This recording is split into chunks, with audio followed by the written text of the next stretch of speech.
What's up, everyone? Happy New Year. Welcome to another edition of Beyond the Arc, along with Anthony Morrow. I am Colby Daniels. It's been a long couple weeks. We've gone through the holidays. We've turned the calendar. I've survived what was maybe the most deadly flu in the history of mankind. I'm being a little bit dramatic, but man, it was a crazy week between Christmas and New Year's where I got sick, and basically everyone in the family has had it. But we are all on the up and up, and looking forward to a fruitful 2026. Amo, my man, how are you? Man, I'm well, bro. You had me scared. I said, no, my bro can't be hurt. Like, I need him right for everything. I'm glad to see that you're okay just to start that off. And we've been well, man. It's been a great holiday and New Year and everything, man. Everybody's fine. The kids back in school, thank God, which is cool. Yeah, But yeah. just super just excited about everything that's going on for the new year. And glad to be back on with you, brother. That's right, man. I looked at it as my body deciding it was going to flush all the bad from 2025 out, so I didn't carry it into the new year, and I start fresh. I'm about 10 pounds lighter, so I'm feeling good. And yeah, we're gonna hit the reset button and launch into 2026. Man, we've got a lot to talk about. First of all, though, before we jump into the Thunder and I ask you all the questions, what's wrong with the Thunder? Should Thunder fans be panicking? All that stuff. Your Carolina Panthers snuck into the NFL playoffs and are in action this weekend. I told them do it this year. I told them we was going to do it, and we did it. And we had a little bit of luck because the Falcons had to win, and I watched that Falcons game with impunity, bro. Like I had to watch that, and like y'all have to win.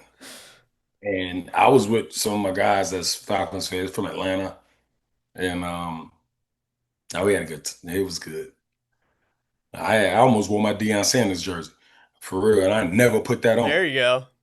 That's my favorite football player ever. But nah, we just happy to be in there. We got to play the Rams again. I know we already beat them, so now I know what they're gonna be on in terms of There the you go. playoffs. They Carolina won them. Mike better bring his A game. Now we have to make sure that we bring that for real. But I'm just glad that they defeated the odds and won the NFC South. For real, for real. But we still gonna be cheering like we going to the, That's to the right. champ. Yeah, but it is what it is, though. Fun ride, anyway, right? I mean, it's one of those things when nobody expects you to be even in contention to win the division. It's always Yeah, a good time. Yeah. I mean, you got Jacksonville, you got Seattle been good all year, but you know, you got a lot of people right now that can compete for something that can ruin people's playoff chances. Yeah. You know what I'm saying? Yeah. No doubt. No doubt. What Atlanta did. Thank you, Atlanta Falcons. Hawks. Give it up to the ATL. All right. Okay. So, Thunder, let's rewind to December 10th, I believe it was, December 10th or 11th. Thunder beat the Phoenix Suns. They're 24-1, tied for the best start through 25 games in NBA history, along with the Golden State Warriors. Everybody has essentially crowned them as the champions. People are saying this isn't good for basketball. They're too dominant. And then they go to Las Vegas to play the Spurs in the NBA Cup semifinal. They lose that game, but from the time they were wheels down in Las Vegas to today, when they're getting ready to play again this evening as we record this, they are 6-6 since that point in time, from 24-1 to 6-6 over the last 12. So I gotta ask, just to start this podcast off, what is wrong with the Thunder? I don't think anything wrong. I think it's what we talked about in the beginning of the season. Like, you're gonna go through some stuff. I don't think there's nothing wrong with them. I just think that the Spurs had a number. Right now, they do. And they play Tuesday again. And the matchup, Stephon Castle was looking at Shea like, nah, I know what you do. You know what I'm saying? Like, I played it. I understand. You know what I'm saying? And I think Stephon Castle is taking that challenge. And that's going to be like the breaking point of anything. because I think no disrespect to Stephon Castle, he a young guy. He's really good at what he does, and he can defend. He's a two-way guy, and he can score. But I think Shea is more dynamic of an offensive player. But also, like I said, he feel like I know what he want to do, and I'm gonna stop him from doing that, and we gonna win. You see, that's what I'm. They won three in a row, so I'm like, it's not like a real problem for Oklahoma City because I feel like they're a better team right now because they're younger, but they're older than the young Spurs. But I ain't gonna lie, when the young Wimby gets to where it's gonna be, I don't know who gonna stop them because they have Dylan Harper, Stephon Castle, Vassell, De'Aaron Fox, if he stays there, which I think he will now, and then you got like the alien over there going to start making some moves. But I feel like it's gonna be like I said. I want to see a great dynasty with these two organizations moving forward, and I'm gonna be biased with Oklahoma City, but we'll see what happens. The thing about that Because Spurs matchup that's really intriguing to me is, like, I think they have a lot of Thunder-like players, right? The guys that, like Vassell, I could see being a guy that Sam Presti would want on the Thunder. Castle being a guy that I could see Sam Presti wanting on the Thunder. I mean, they're built very similar, but I think you said it at the beginning, the alien that is Wimby, I feel like his length has given the Thunder a lot of problems, and they've not necessarily solved the spacing issue on the floor when Wimby's out there. yeah, but yeah, it's a different game when he's there, when he out there with them. Because I mean, it was like that with Tim Duncan. It's some guys like that that just demands space on the court. But the difference is in his uniqueness is that he can step out. You know what I mean? Like those guys weren't stepping out on the perimeter and hitting threes, and you got to be a real. He's a real threat. If he hit two, three threes in the game, he a threat. Like now, what we gonna do with him? We can't just say, all right, just let him post up, because now you have to guard that. But if you let him get out there and start making moves on the like Kevin Garnett was that to us when we was growing up. I'm not comparing them to, but yeah, that was different. 6'11" with that Right. was different. So like he's 7'5" with that. Post up, make threes. You don't know what to put that where. Now it's coaching. And how you gonna use him to make sure that everybody else has spacing. So like Dylan Harper, Stephon, all them guys can still get on their one-on-one with him still being a rim protector. You know what I'm saying? It's gonna get weird. That's why I was saying Chet is going to be that for Oklahoma City because he's gonna have to defend that. Because Isaiah is a real like back to the basket rim protector guy. Chet can get on perimeter and guard guys, so he's gonna have to be the one-on-one against Wemby for the next 6, 7, 10 years. Because they're still young, Yeah. which is going to be great to watch. But that's what I'm saying because they're gonna have to. I don't know what Wemby gonna turn into. I ain't never seen nothing like him. And Chet's like that too. Chet's an alien to me too. I said that when he was in high school. So I'm like, that's why they match up so perfectly together. But then they end up drafting Dylan Harper. I'm like, damn. They got two guys now. Yeah. You got three guys. You got De'Aaron, you got Stephon, and you have Dylan Harper. And we'll just have to see. But we have a whole lot of picks where we at. Yeah, yeah. There's I absolutely believe that San Antonio matches up well with the Thunder. I also like if you ask me to pick who wins a playoff series at this point in time, I'm still picking the Thunder to win that series. And there a part of this is San Antonio's got a bunch of really young guys, right? Like what do those guys look like when we get into game 65, 70, 75 of the regular season, not to mention the grind that is the postseason, right? I mean, you can speak to this as a young guy. Your body probably handles it differently than when you've been through that several times. So we've seen a lot of young teams start to fade at the end of the regular season and the playoffs. Also, this group has never been through the postseason and hasn't experienced that intensity that takes place for 48 minutes every single time you play in the postseason. So there's a couple of things I think working massively against San Antonio when you put it into perspective of this is going to happen several months from now at the end of the season, and San Antonio's not experienced it yet. Nah, yeah, I agree with that. They won't beat them in a 7 game series this season, in my opinion.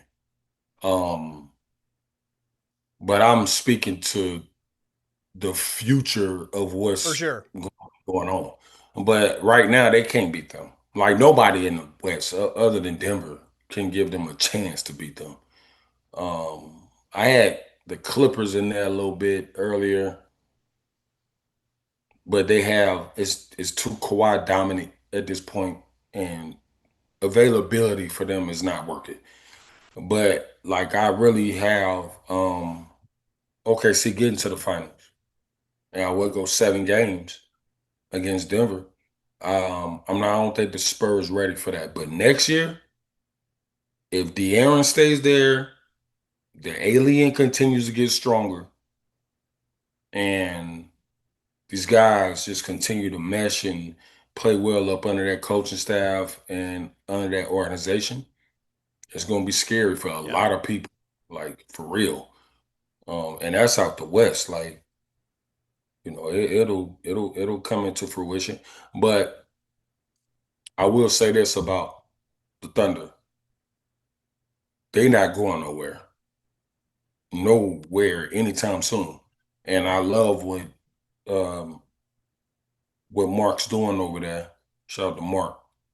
What he's doing over there in terms of putting everything together. And I know they having them conversations, those meeting rooms, watching film, and it's look, we got to fix this, that. They don't have to fix a lot.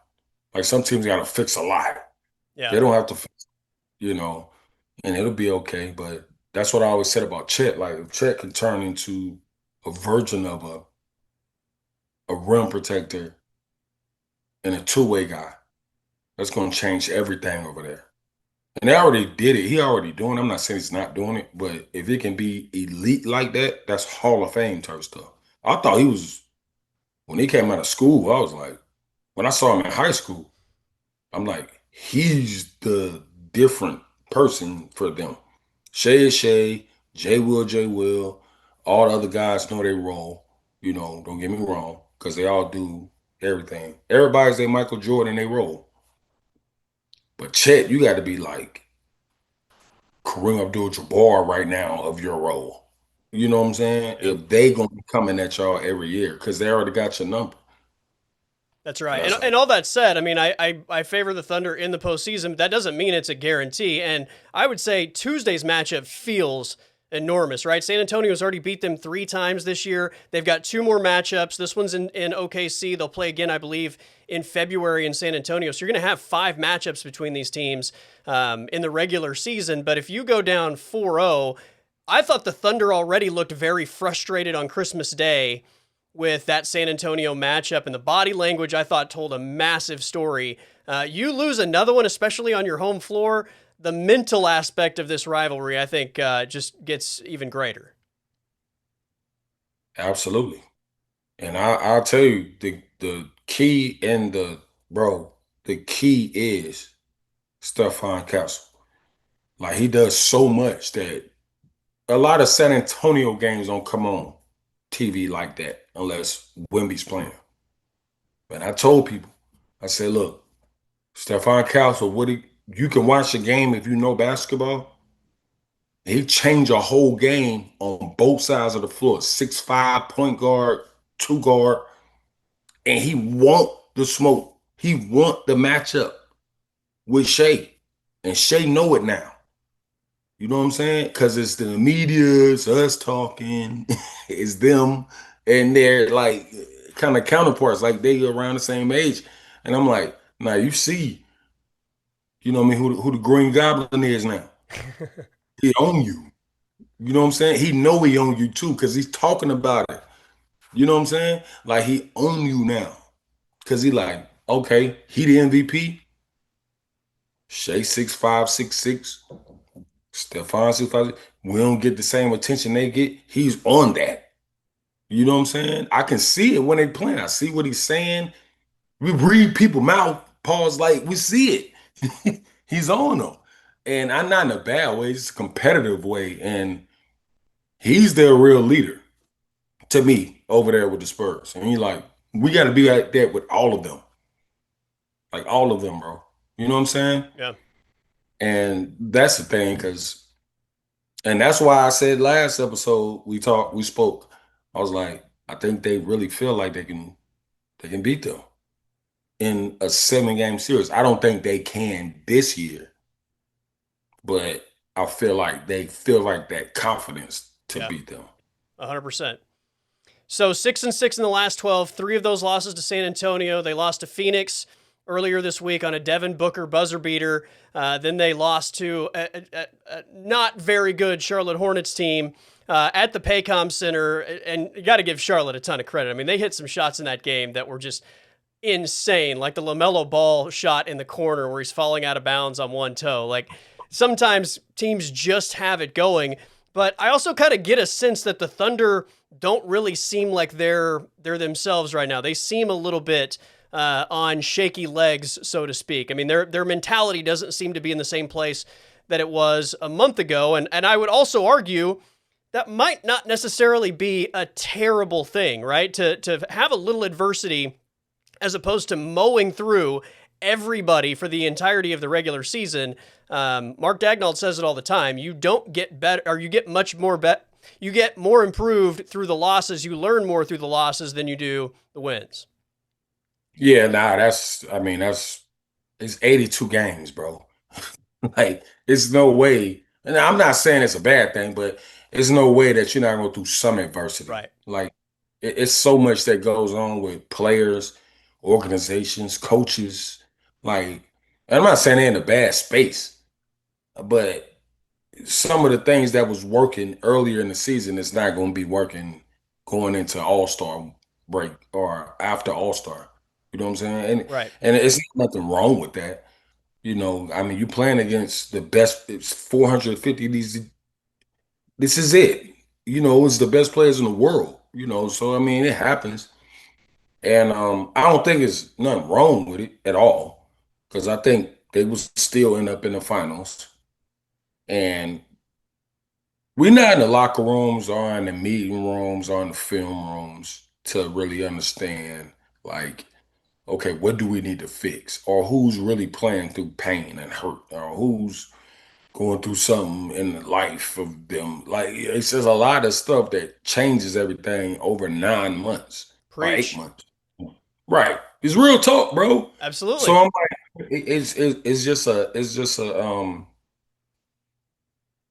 it's not really a crisis for them right now. Like, it's some teams that I'm looking at that I'm like, no, that's a problem for a couple years.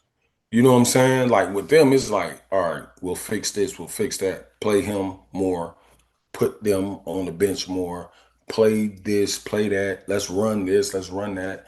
Let's take this off his table a little bit for a while. Like, that's like little adjustments. Some people, it's like, y'all not gonna win for a couple years. You need to trade him, and him, and bring in them, and them. But the Thunder we don't have that problem, in my opinion. I think it's um, just little adjustments. But I think that'd be fine. But I do think that they need to address those little problems, because the little problems turn into really big problems. And then people start wanting, get out of there and all that. But I don't think they're at that point, nowhere near that point right now. I had someone tell me the other day that they don't get worried about the Thunder when they lose. They get worried about the Thunder when they lose, and it seems like the team is frustrated over how they're playing. And that was the sense that this person had with this current stretch, is that it's not just that they're losing, it's that they seem to be frustrated with not being able to just push the right buttons when they need to push them. Yeah, I think it's just, like I said, small adjustments, because I think they so locked in together that they understand. But I pray that it's not like we gotta change everything up and start trading people and all. They not doing that. You know what I'm saying? They are not doing that. I believe from what I'm watching, they people make adjustments again. They had to figure out how to adjust 24-1. Like you have to figure out how to adjust against that. And I remember when the Lakers, the Shaq and Kobe Lakers, like 2000, 2001, people had to figure that out. They ain't figured it out for 4 years. You know what I'm saying? Yeah. Like Detroit had to figure that out. And it wasn't like um Orlando wasn't good with Dwight was one of the best players in the world at that time, and Jameer Nelson. Like people gonna figure it out, but it's not like it looks like, oh, this is over. Like 2004 or five Lakers, 2004 Lakers, we knew it was over. You know what I mean? And this is not that. Like they can still be contenders for the next 4 years by just being the most, in my opinion, intelligent and just equipped team for any defense, any offense, anything. They are right there with it. But they got to go through it's gonna have to happen. Yeah. And that's what it is right now. That's all I feel like it is. There was a clip last regular season. I remember Mark Dagnall speaking on this in the moment and just thinking like how refreshing it was to hear a coach talk about this. And I need to find it that way I can play it over and over and over through the next few years, right? Because there's going to be these stretches over the next few years where the Thunder maybe don't play to the level of expectation. And that's the danger when you win a championship and you're blowing people out and you start 24-1. Everybody thinks that you should do that every night. And when you don't, the sky is falling. But there was a point last year where Mark Dagnall's talking about the regular season and how he kind of navigates it and uses it as this runway to get ready for the postseason. And you're not necessarily game planning for every opponent the way you would in a postseason game. You're more working on yourself and trying to fix and experiment with some of your things as opposed to, hey, we got to take this away from this team because this is what they do really well. And it's great context because if you go into every game over the course of an 82 game season, game planning for the opponent and taking this away, first of all, you're going to give away all your secrets for the postseason. But second of all, that would be incredibly draining. You have to learn who you are, what your identity is, what works, try new things, right? Because it's always about growth in all of professional sports. And you are going to game plan in the playoffs for specific opponents and how they match up, not on a one-off when you're going to play somebody new potentially the next night. It just doesn't work the same way. And I think there's a lot of fans that have a hard time grasping, I guess, the approach of like every game isn't like game 7. We're going to throw everything at you to try and win. Not that they're not trying to win, but you don't like empty everything in the gas tank, so to speak. Yeah, nah, you got to leave something because you're a team like the Thunder or a team like maybe not the Spurs, but maybe Houston. Like if you're a team that knows you're going to go deep into the playoffs, like some of that you got to leave on the table. You can't show everybody everything because they're not going to know. They're going to know everything that you have to give them in a 7 game series. And Mark's a great enough coach. They have a great enough scouting team and coaching staff and organization to know that that's what it's going to be. And I know I bring this up all the time, but we lost to Golden State every time that year. And we got to 7 games in the series and we had them scared. And I was like, okay, I understand that. You know what I'm saying? Like, because you can't show them everything. And we didn't. And when we got to the playoffs, it was like we in San Francisco in the hotel. They had the gym over there. I forgot the name of the gym. And we in there with practice, and everybody knows every play. I'm talking about shout out my bro Wilson, Saint, Saint retired now. Like everybody knew everything that they was gonna do and what we was gonna do. And it's that locked in, you know? And that's why I feel like Oklahoma City can't lose to anybody. Well, Denver is going to be a real threat. Houston maybe, but I don't know. We'll see. I'm excited to see that. Um, but the Spurs are on the way to everybody, like for real. Like, I'm looking at it, but nah, we're not losing to none of them right now. It's not really no threats right now, but that's why they get paid the big bucks That's to right. figure it out. That's You know what right. I'm saying? Like, but Hit the nah, I feel panic like button in March, right, or April if they're still playing like this, and it's not all yeah, coming like together that. as seamless, as you would expect. They have been out rebounded by 40 over the last two games. Obviously, with Isaiah Hartenstein out, that's a big part of that equation.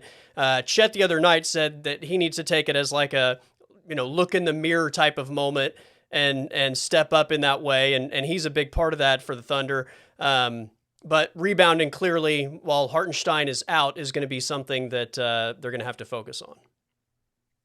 Eventually he'll be back. And that's definitely the main issue, is because offensive rebounding is what he does. Like defensive, of course, but offensive rebound, that changed everything for them. And with him being out, it changes the entire offense. Because now, if you can't get offensive rebounds, now they shoot more threes. Long shots, long rebounds, guards getting. Now it's offensive and defensive transition. Defense, that's hard to deal with. And people don't really see that, but it's like that could be like 13, 14 points because they're shooting threes in transition. But without Zay, you know what I'm saying? Like they can do that. With Zay, oh, now we got that. Like, y'all not getting transition on this, you know? And Zay's great at that. He was great at that like before he got to the league. Like that's what he was in New York. I don't know why New York didn't keep him, but I'm glad he with us. But offensive and defense, offensive rebounds are so important.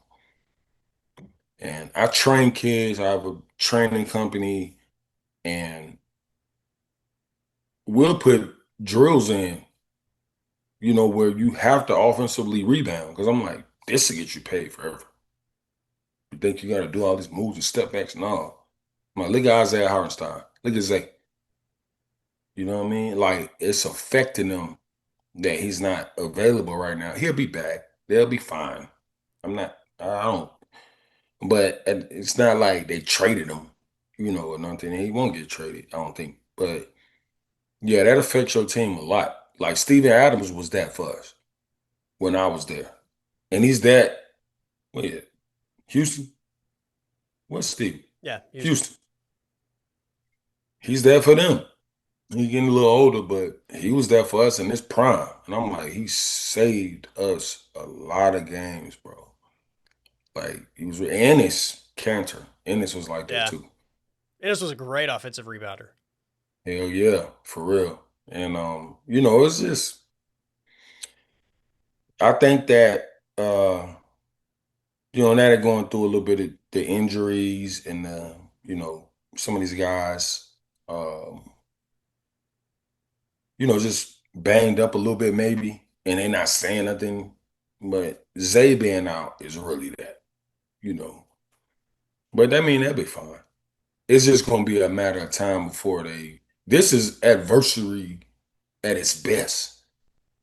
You know what I mean? Because you got the best team like put together in the league, and everybody's going through something right now. But I feel like when Zay get back and everybody get the chemistry all the way back, I don't think the chemistry's messed up. I just No, think that they're just going through an adverse time through some guys being hurt, injured, whatever.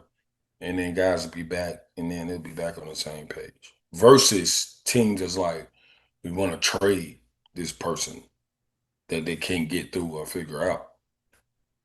But they're not there. I'll ask one other thing before we run out of time today. There's I know that everybody says like we don't listen to outside noise and we don't hear the media and we don't hear this and that, and we all know that's somewhat BS, right? I mean, they may not dwell on it, but everybody hears that stuff, good or bad, right? And both can be positive and both can be negative. It's kind of how you channel it. So like when they are getting all this praise, 24-1, this team could break Golden State's regular season record of 73 wins, and they're destroying everybody. The margin of victory right now is on record setting pace and all that. Again, I'm not saying that they are dwelling on it, but they're certainly hearing all that noise. They're certainly hearing the entire NBA world talking about how the league is in trouble for the next like decade, basically with the Thunder's roster and all these draft picks. Like there is a point, right, where in some way that has to start, because you're only a human being, right? Like in some way that has to start impacting you. And again, a point I made earlier, you could go through the entire regular season hearing how great you are, and that's not going to make you tougher, right? That's going to do the opposite, regardless of how much you actually dwell on it. But I wonder if there was any of that maybe setting in, even to a small degree. I hope it's not because no, and see, that's a coaching thing. So like, and I believed in Mark since he was in the G League when we was over there back then. And I know it's not a coaching thing, but I can imagine Mark being like banging on the white, the chalkboard or Yeah. whatever. Yeah. Hey, we not trying to be none of that. You know, I don't think that's a case of what they thinking. But yeah, the media, I mean, we media, Right. but Right. um, I don't think that would get in the back of their head right now because I feel like um they already won a chip. So it's not like I'm trying to be the Warriors of 2017 or 16. Like I don't think that they're trying to think on that level. I think they're really just trying to navigate through this year. But yeah, some of the young guys might be, nah, we gonna win 75 games. Like, bro, do you know how hard it is to do this? Like, come on, bro. You know what I'm saying? Yeah. But like, I mean, because I have to like, I'm like, bro, we won like 55, 60 games that year they beat us in a 7-game series, bro. Do you know how long and how much how locked in you have to be Yeah. to do that? You know what I mean? It's Like it's insane. not so like y'all play video game. I'm like, no, bro, this is every second of the day when you get in the playoffs. It's not like, we're just gonna chill out, hang with the family. No, I'm like, y'all don't call me. I love you, but don't call me. You see what I'm saying? To Yeah. win 73 games. So that's what I would be preaching if they think that that's what this is this year. This is not what that is. Now we're going through a little storm. And y'all only 6-6. It's okay. You know what I'm Right. saying? Like, Still with it's like a not four okay. game It's lead okay. in the Western Conference. All that said, they still have like a Ain't 4 game nobody lead in the gonna Western Conference. you got the MVP. You getting your best big in terms of what he does back. Still got Chet. Jay Wheeler's an all-star, in my opinion. And you got the guys. Like everybody's there. Kaysen, you know what I mean?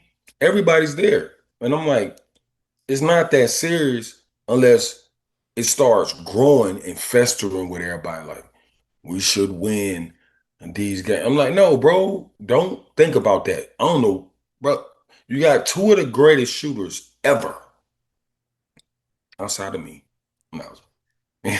You got Clay and Steph over there, and then you had Draymond, and you had KD. Like, well, before KD.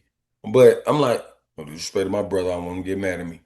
But I'm like, bro, you know what I'm saying? Like, bro, them boys was on some other type stuff over there that year. Like everybody was in a prime, and nobody could beat them. And we was the only ones that could beat them. You know what I'm saying? Bunch of But it is, specialists, if you ask me. I'll take that. I thank God for everything. That's right. That's right. No, it's all love. But no, I don't think they should be looking at that now. If Yeah, I'm gonna I don't speak to believe that. By the way, that's just when you go through a losing streak, lots of people throw lots of different ideas, and that's what we do. We discuss them. I don't think that's the case either, but that's one of those things that gets thrown around for sure. All right, my man. We are out of time. We got to run, but we've got that San Antonio matchup next Tuesday, so that one's going to be pretty juicy to discuss. we're gonna talk about it. All right, We're all gonna love, my dude, and we'll do it again next week. peace, brother. All love. Hey, I gotta bring something up real quick. Okay. Me and my guy Gary Young just started a sports agency, AG Sports and Entertainment here in Charlotte. We'll talk more about that next week or whenever. Let's do it. Let's Got do you, it. bro. I can't wait to hear Peace. the new venture.